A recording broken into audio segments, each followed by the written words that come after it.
Meus irmãos, a graça e a paz do Senhor Jesus Cristo. Meus amados, eu quero convidá-los nesse momento para nós fazermos a leitura da palavra de Deus. Nós estamos expondo a primeira carta de Pedro, no capítulo 1. Faremos a leitura dos versos 6 ao verso 9. Primeira carta de Pedro, capítulo de número 1. Versículos do 6 ao 9.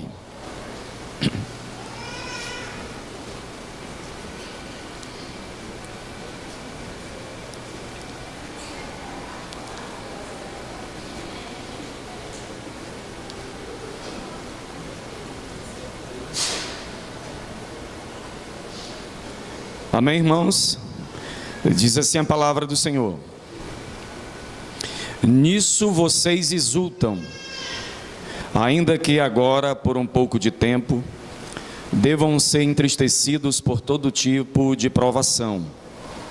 Assim acontece para que fique comprovado que a fé que vocês têm é muito mais valiosa do que o ouro que perece, mesmo que refinado pelo fogo.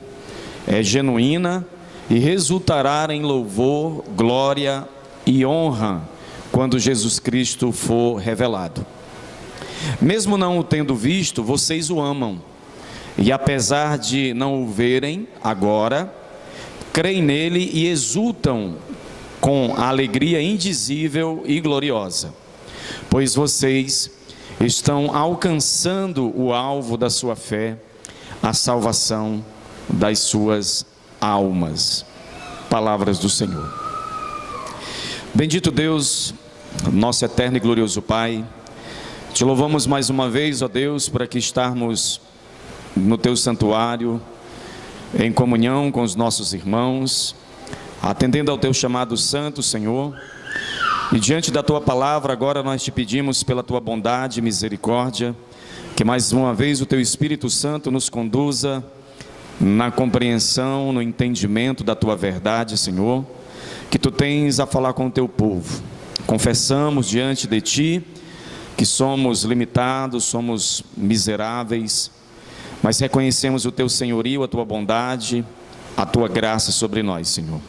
Ó Deus, que o nome do teu Filho Jesus venha a ser glorificado, que a tua igreja venha a ser edificada.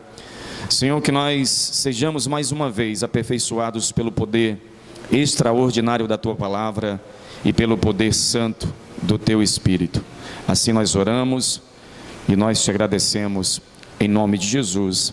Amém e amém. Meus amados irmãos, a última vez que nós expomos a carta de Pedro, essa primeira carta no capítulo 1, nós fizemos uma exposição do verso 4 e o verso 5, onde nós abordamos e, pela misericórdia de Deus, nós tentamos tratar com propriedade a questão do valor da nossa herança, aquilo que Pedro ele ressalta como sendo o peso de glória, o valor indizível, um valor que na qual uma linguagem humana não consegue descrever, naquilo que se refere à salvação de Deus na pessoa gloriosa de Jesus Cristo. Nós fomos enriquecidos, nós fomos mais uma vez exortados por Deus, a nossa fé ela foi aglutinada cada vez mais, e hoje, diante dos versos posteriores, nós vamos tratar sobre uma das questões que talvez tem perturbado a muitos, e quando eu falo a muitos, eu digo isso na totalidade de todos os seres humanos, incluindo também os cristãos, que é como nós encaramos ou como nós definimos o ser de Deus enquanto nós sofremos. Há uma dificuldade muito grande dos seres humanos, inclusive até dos servos de Deus, dos cristãos, de lidar com o sofrimento e de lidar com a questão de que nós pertencemos a Deus, nós servimos a Deus. Então por que nós sofremos? Se nós servimos a Deus, Então por que nós sofremos, se nós pertencemos a Deus? E aí, quando nós começamos a fazer tais questionamentos, nós começamos a cair na grande problemática do mundo que não conhece a Deus. Porque o mundo que não conhece a Deus, ele tem um vício de querer definir Deus apenas a partir de um dos atributos dos demais que Deus tem. Observe que toda a humanidade, ela só quer definir Deus, considerar Deus partindo do atributo do amor. Então, se Deus é amor, é óbvio que nós não sofreremos. Se Deus é amor, é óbvio que nós não passaremos por momentos desagradáveis, por momentos de dor, de tristeza, de perda, de amargura e de angústia. Entretanto, é necessário lembrar que Deus não é apenas amor. Deus, ele não possui apenas o atributo do amor. Deus, ele é amor. Deus, ele é justiça. Deus, ele é misericórdia.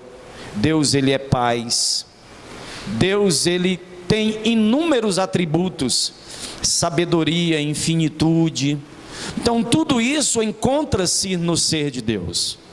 Então, para nós, igreja, servos de Deus, Pedro, ele vai falar sobre essa temática que tem deixado um nó na cabeça de muitos, que é a questão do sofrimento. E Pedro vai tratar do sofrimento não apenas partindo do atributo do amor de Deus, mas partindo dos atributos de Deus, todos os atributos de Deus. E é necessário ressaltar, meus irmãos, que nós somos um povo que temos o privilégio de passarmos pelo sofrimento, e passarmos pelo sofrimento bem acompanhados, bem assessorados. Nós passamos pelo sofrimento bem orientados. Nós somos o único povo da terra que temos esse privilégio de, durante todo o percurso do sofrimento, o início, o processo e o fim do sofrimento, Deus está do nosso lado, nos orientando, nos conduzindo. Deus está acima de todas as coisas, no próprio sofrimento, nos aperfeiçoando para o louvor da sua glória. Deus, no sofrimento, Ele nos revela os seus propósitos mais íntimos e profundos com relação ao nosso relacionamento íntimo e pessoal com Ele.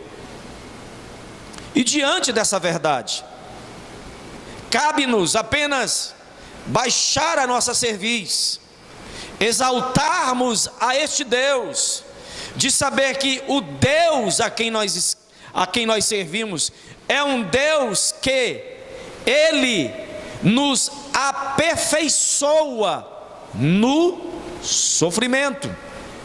Amém, queridos? Então, diante desta grande verdade e também diante dessa dificuldade de entender o sofrimento, nós devemos começar a trabalhar o nosso sermão partindo desses pressupostos. A primeira coisa que Pedro vai fazer questão de nos mostrar e de nos abordar é que Pedro, ele vai dizer no verso 12, que é um dos versos seguintes, que nós somos amados de Deus.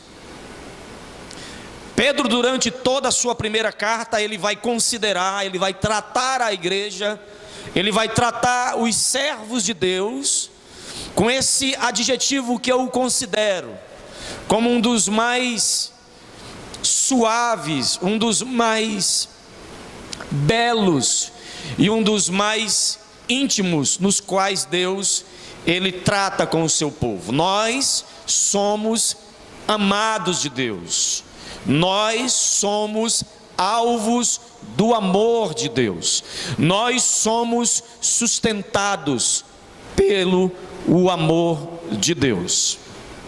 E sabendo que nós somos amados de Deus, Diante da via do sofrimento, não importa quão fraca pareça, entenda bem, pareça a nossa fé.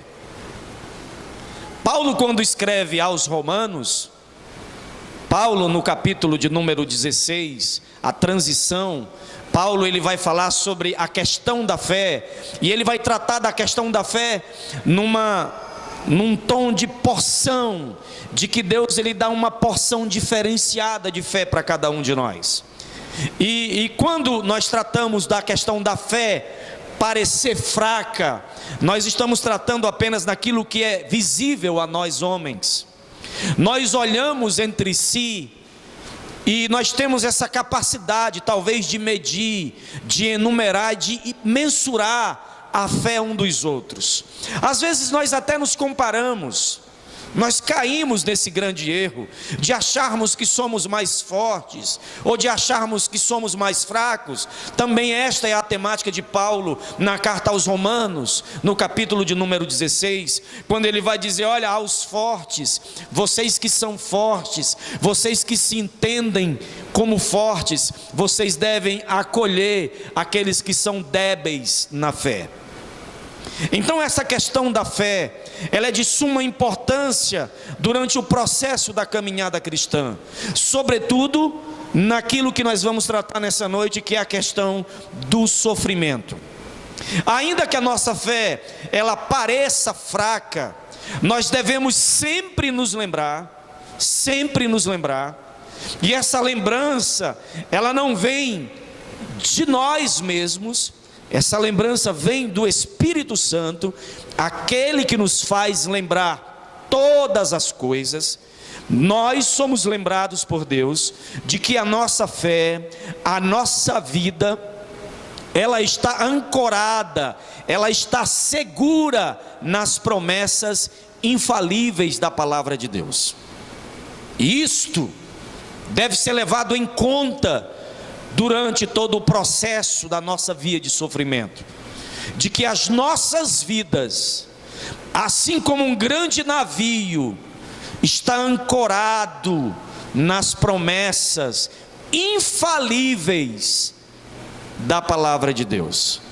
E quando nós falamos de que a nossa fé e a nossa vida está ancorada nas promessas infalíveis da palavra de Deus, a gente tem que pegar esta metáfora e visualizar bem na nossa mente, para ver o que acontece com o navio quando ele está ancorado no mar.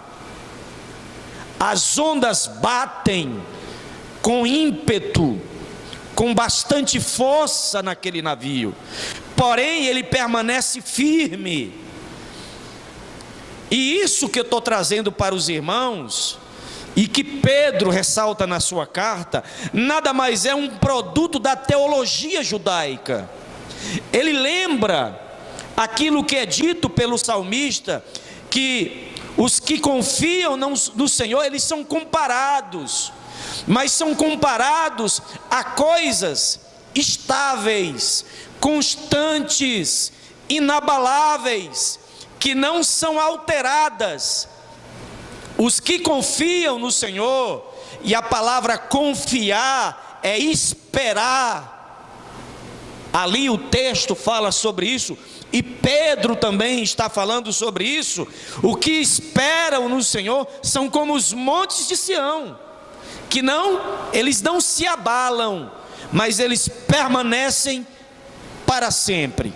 Ora, então quer dizer que o fato de nós servirmos a Deus, o fato de nós pertencermos a Deus, isso resulta em uma grande realidade de que nós permaneceremos para sempre diante de Deus. E isto, meus irmãos, é para encher de gozo o nosso coração. Nós permanecemos não apenas no período existencial, nós permanecemos não apenas no período da tribulação ou da prova, mas nós permanecemos para sempre diante desse Deus tão glorioso e tão majestoso ao qual nós servimos. Mas aqueles que são amados por Deus, é a pergunta, não estão isentos da dificuldade da vida. Mas por quê? Por que que Deus permite que enfrentemos as mais duras provas? Por quê? Essa pergunta, ela é cabível. Essa pergunta, ela é lícita. Ela não é uma pergunta desaforada diante de Deus. Por que que Deus permite? E esse porquê, ele vai estar atrelado a propósitos. Propósitos. Todas as vezes que nós nos referirmos a Deus, nas nossas indagações particulares, onde nós perguntamos o porquê do nosso sofrimento, nós devemos trazer ao nosso coração sossego, descanso e paz, de que este sofrimento, ele redundará em um propósito. Deus tem propósito. E nós, irmãos, devemos entender que Deus, diante dos seus propósitos, Ele permitirá esses sofrimentos, para que Ele, Deus, esteja do lado dos seus filhos amados, com o propósito de refinar a fé, refinar a nossa fé, apurar a nossa fé. Porque na vida nós vivemos, somos conduzidos de uma forma, na maioria das vezes, em que a fé, ela é vista pelos homens apenas no grosso. No grosso. Tá certo? No grosso, no bruto. Quem nos olha, quem nos conhece, sabe que nós somos o povo da fé. Sabe que nós somos o povo da fé em Cristo Jesus. No grosso onde tudo está bem. Família ok, saúde ok, dinheiro ok. Amém, irmãos? Dinheiro ok? Amém? Se alguém disser amém, vou pedir um empréstimo após o culto. Dinheiro ok, todas as demais coisas ok. Então no grosso está tudo bem. Mas Deus, Ele tem um momento certo, na sua eterna e infinita sabedoria, em que Ele refinará individualmente a nossa fé. A minha, a sua, desse irmão que está do seu lado. Todos nós teremos esse privilégio, né? E essa dádiva de Deus, de termos a nossa fé apurada. E Pedro vai mostrar-nos o porquê, dentro de figuras, de linguagem, porque o Salvador, o nosso Deus, Ele leva a todos a quem Ele ama, através da provação, para que esta fé seja refinada. E o apóstolo Pedro vai dizer, primeiro, que as provações do crente, da igreja, dos eleitos de Deus, dos amados de Deus, as provações, verso 6, diz assim, ó: por breve tempo, as nossas provações, elas são temporárias, e isso deve trazer descanso para nós. Se você está sendo provado, se você está passando por algum tipo de tribulação, angústia, sofrimento, você deve lembrar que toda tribulação, provação, na vida dos amados de Deus, ela é temporária, ela tem um tempo. Isso é dito a carta ao anjo da igreja de Esmirna, escreve, está lá em Apocalipse. E é dito àquela igreja: tereis tribulação de 10 dias. É por um tempo. Tem um momento de começar e tem um momento de se encerrar. A tribulação na vida cristã, na vida dos amados de Deus, elas não duram a vida inteira. Lembre de você, lembre os momentos mais amargos que você, desde o tempo em que foi acolhido nos braços de Cristo, que foi alcançado pelo poder imensurável do Santo Evangelho. Lembre-se dos momentos mais angustiantes da sua vida, em que você achava que aquilo nunca iria acabar. Acabou. Aí começou outro, aí acabou. Aí começou outro, aí acabou. Começa e tem fim. Este é o sustentáculo da nossa fé. Nós estamos ancorados nas promessas divinas e infalíveis de um glorioso Deus. É a palavra de Deus quem nos assegura isso. Quem está dizendo isso para nós nessa noite não é o presidente da República, não é ninguém com um poder que seja, humanamente falando, notório, de destaque, mas é o poder do Deus excelso, o Deus altíssimo. Nós estamos protegidos pelo Senhor, e as nossas provas, elas têm um fim, e louvado seja o nome do Senhor Jesus por causa disso. Ela tem um fim. Deus permite, meus irmãos, que nós passemos pela a famosa fornalha da aflição. Deus permite que nós passemos pelo fogo. Deus, Ele permite-nos que passemos pelo fogo, mas enquanto nós passamos pelo fogo, algo é acrescentado à nossa vida. Deus acrescenta-nos algo. A nossa consciência, ela é expandida, a nossa visão, ela é aperfeiçoada, o nosso amor por Cristo, ele é intensificado, o nosso fervor espiritual, ele é aumentado, porque é Deus quem está produzindo isso nas nossas vidas.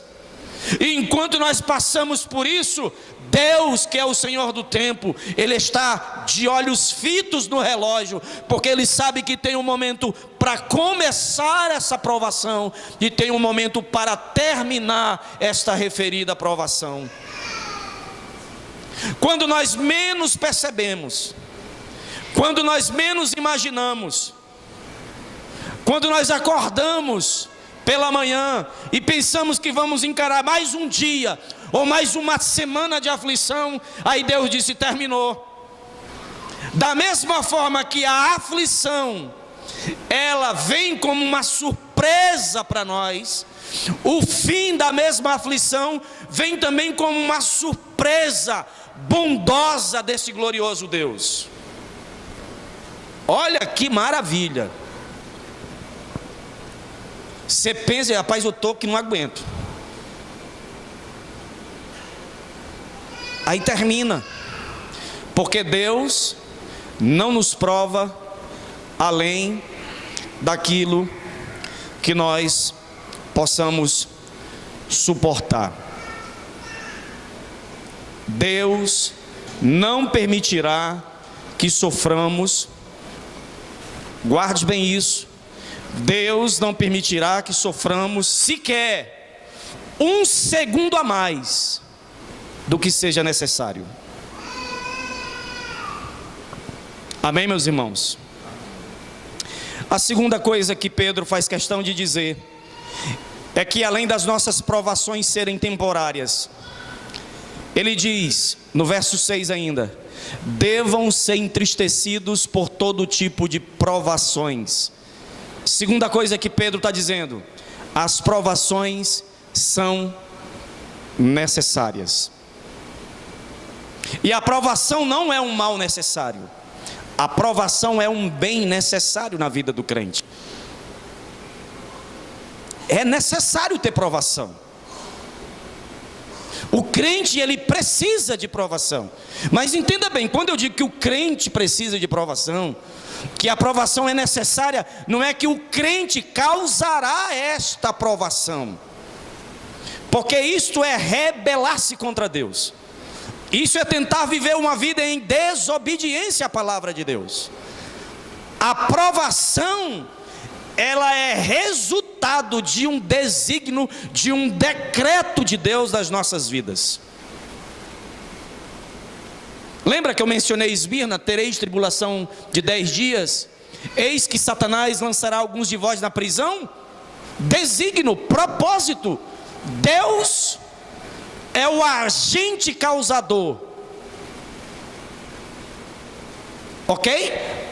Não de todas as provações, entenda bem isso, mas na maioria das vezes Deus é o agente causador dessas provações. Não de todas. E aí nós vamos ver o diferencial dessas questões. Sabendo que elas são necessárias, meus irmãos, elas são necessárias para quê?